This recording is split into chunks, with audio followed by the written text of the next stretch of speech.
Kadang-kadang kita buat kerjaan hak kena kita tapi Tuhan tak kena. Kita berasa Tuhan kena, padahal kena di hati kita. Gapo dia? Cari makan. Pasal kita pergi baluk, cari makan ni wajib juga.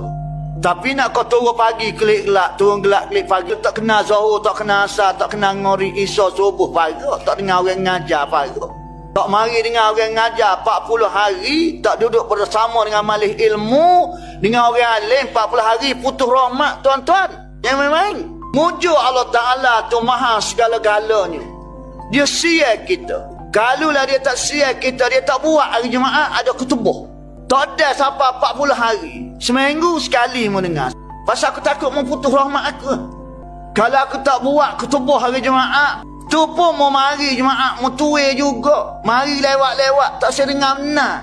Mau mari tu duduk atas ni, mau duduk jujur. Tak apa nak dengar ketubuh.